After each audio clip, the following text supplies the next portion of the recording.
اعوذ باللہ من الشیطان الرجیم، بسم اللہ الرحمن الرحیم۔ السلام علیکم ورحمۃ اللہ۔ آج کی آیت سورۃ البقرہ کی آیت نمبر 194۔ الشهر الحرام بالشهر الحرام والحرمات قصاص فمن اعتدى عليكم فاعتدوا عليه بمثل ما اعتدى عليكم واتقوا الله واعلموا ان الله مع المتقين۔ ترجمہ: حرمت والے مہینے کے بدلے حرمت والا مہینہ ہے، اور دیگر حرمت والی چیزیں ایک دوسرے کا بدل ہیں۔ پس اگر تم پر کوئی زیادتی کرے تم بھی اس پر زیادتی کرو، مگر اس قدر جتنی اس نے تم پر کی، اور اللہ سے ڈرتے رہو اور جان لو کہ اللہ ڈرنے والوں کے ساتھ ہے۔ اس آیت میں اللہ سبحانہ وتعالیٰ کا ارشاد حرمت والے مہینوں کے بارے میں ہے۔ حرمت سے کیا مراد ہے؟ حرمت سے مراد کسی چیز کو محترم کر دینا ہے، عزت دینا ہے، اور انہیں شاعر اللہ بھی کہتے ہیں۔ سال میں 4 مہینے حرمت والے ہیں: ذوالقعدہ، ذوالحج، محرم اور رجب۔ سورۃ توبہ آیت نمبر 36 میں ہے: اللہ سبحانہ وتعالیٰ کے ہاں مہینوں کی گنتی 12 مہینے ہیں اللہ کی کتاب میں، جب سے اس نے آسمانوں اور زمین کو پیدا کیا ہے، ان میں 4 حرمت والے ہیں۔ یعنی جب سے اللہ تعالیٰ نے زمین و آسمان پیدا کیے ہیں تب سے یہ عزت والے مہینے ہیں۔ اسلام سے پہلے بھی یہ مہینے حرمت والے تھے اور اب بھی۔ کفار اور مشرکین بھی اس کا احترام کرتے تھے، لیکن اگر کوئی زیادتی کر دے یا دشمن حملہ کر دے تو پھر اس کا جواب دیا جائے گا، یعنی دفاع کیا جائے گا۔ حرمت والے مہینے 4 ہیں، 3 اکٹھے ہیں اور 1 الگ ہے۔ اس کی وجہ یہ ہے کہ لوگ حج اور عمرہ اطمینان سے کر سکیں۔ حج کے مہینے سے قبل 1 مہینہ یعنی ذوالقعدہ حرمت والا مہینہ قرار دیا گیا، اس لیے کہ لوگ ان دنوں میں لڑائی جھگڑے سے رک جاتے تھے۔ پھر ذوالحج کا مہینہ بھی حرمت والا قرار دیا گیا، کیونکہ اس مہینے میں حج کی ادائیگی ہوتی تھی اور لوگ حج کے مناسک ادا کرنے میں مصروف ہوتے تھے۔ اور پھر حج کے بعد بھی 1 مہینہ حرمت والا قرار دیا گیا جو کہ محرم ہے، تاکہ دور دراز سے علاقوں سے آنے والے لوگ پرامن انداز میں واپس منزل مقصود تک پہنچ جائیں۔ پھر سال کے درمیان میں 1 مہینہ رجب کو حرمت والا مہینہ قرار دیا گیا، تاکہ درمیان میں بھی لوگ بیت اللہ کی زیارت کریں اور عمرہ ادا کر سکیں اور جزیرہ عرب کے کسی بھی کونے سے آ کر عمرے کی ادائیگی کے بعد واپس اپنے علاقے میں پہنچ جائیں۔ اور اگر کسی کے ذہن میں کوئی ایسی بات آتی ہے کہ حقیقت میں تو زمانہ کے مختلف حصے ایک جیسے ہی ہوتے ہیں، تو ان مہینوں کو ممتاز کرنے کی کیا وجہ ہے، تو اس کے جواب میں ہم یہ کہیں گے کہ شریعت میں یہ کوئی انوکھی بات نہیں ہے، کیونکہ ایسے بہت سے امور ہیں۔ مثال کے طور پر آپ دیکھیں کہ اللہ تعالیٰ نے مکہ مکرمہ کو دیگر تمام جگہوں سے خاص ممتاز حیثیت عطا فرمائی ہے۔ ایسے ہی جمعہ کے دن کو ہفتے کے دیگر ایام سے الگ امتیازی حیثیت دی۔ یوم عرفہ کو مخصوص عبادات کے ساتھ دیگر ایام پر فوقیت دی۔ ماہ رمضان میں روزوں کو دیکھ لیں، رمضان کے مہینے میں روزوں کو فرض کر کے دیگر مہینوں پر فوقیت دی۔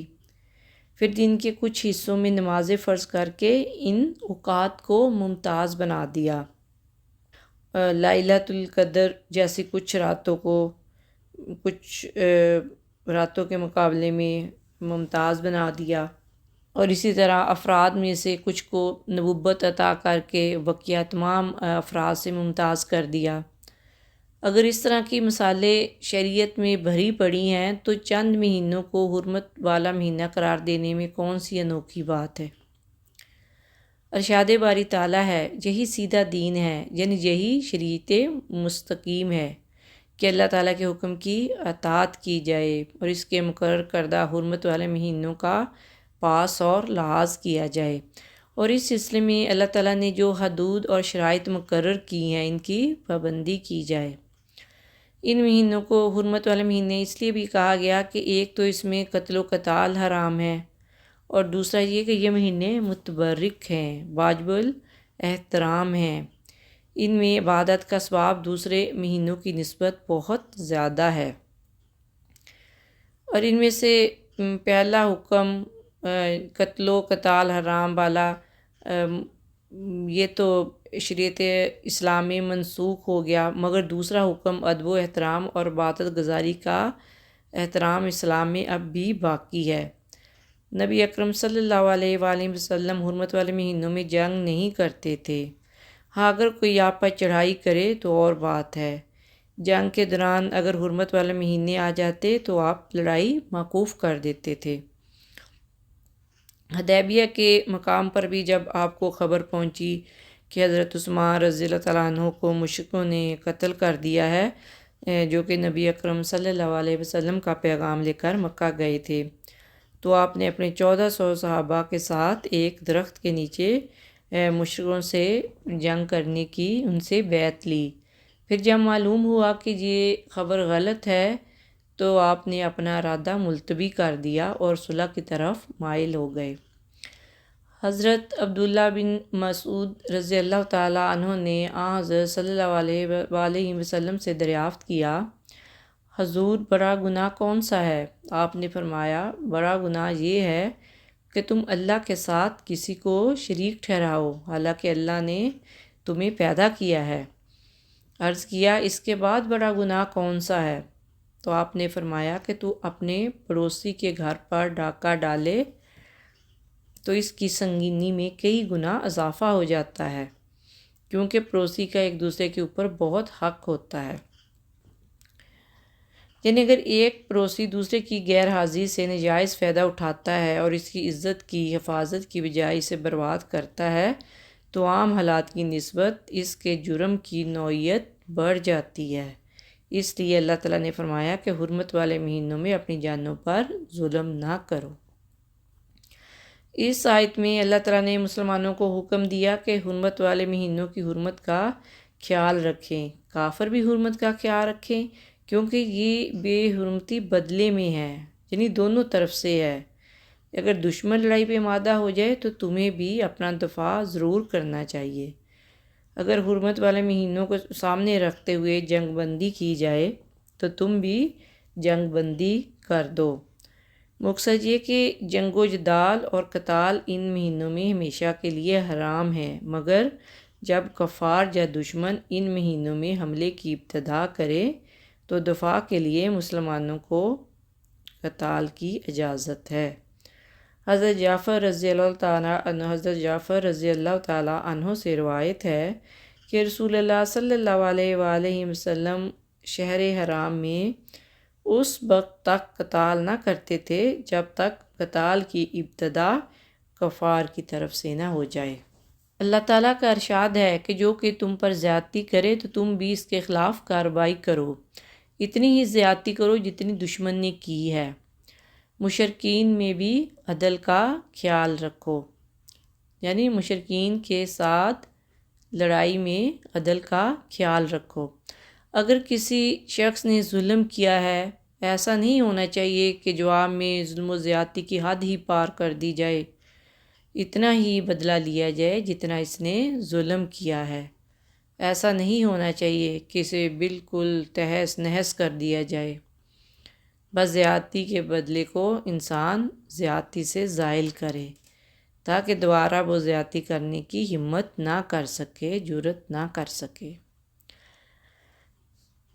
آیت کے آخر میں ہے وَاتَّقُوا اللَّهَ وَاعْلَمُوا أَنَّ اللَّهَ مَعَ الْمُتَّقِينَ، اور اللہ کا تقوی اختیار کرو اور جان لو کہ اللہ متقیوں کے ساتھ ہے۔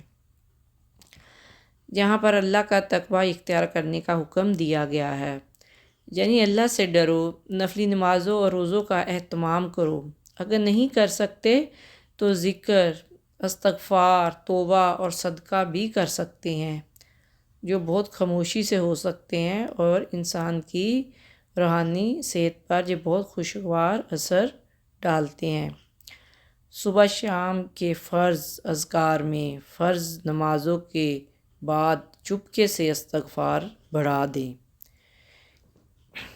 اس کے لیے مصلے پر بیٹھنا ضروری نہیں ہے، چلتے پھرتے بھی یہ چیزیں ہو سکتی ہیں، یہ دعائیں ہو سکتی ہیں، توبہ استغفار ہو سکتا ہے۔ اسی طرح اللہ تعالیٰ کی عبادات تمام کاموں کے درمیان ہو سکتی ہے۔ ان مہینوں میں گناہوں سے بچنا ہم سب پر فرض ہے۔ ہم ان گناہوں سے باہر نکلنے کی کوشش کر سکتے ہیں جن میں ہم برسوں سے پڑے ہوئے ہیں، اس سے پہلے کہ یہ ہماری آخرت خراب کر دیں۔ ہمیں ان سے جان چھڑانی ہے۔ اس کا بہترین طریقہ توبہ ہے۔ اس بابرکت وقت میں ہم سب کو توبہ کر کے اللہ کے دین پر ثابت قدمی مانگ لینی چاہیے، اور اللہ سبحانہ وتعالیٰ کا وعدہ ہے کہ اللہ تعالیٰ کی تائید اور نصرت اور مدد متقی اور پرہیزگاروں کے لیے ہے۔ اللہ سبحانہ وتعالیٰ ہم سب کے دلوں میں اپنی چاہت کا چراغ روشن کر دے اور ہمیں ایمان کی دولت سے مالا مال کر دے، آمین۔ جزاک اللہ خیر۔ السلام علیکم ورحمۃ اللہ وبرکاتہ۔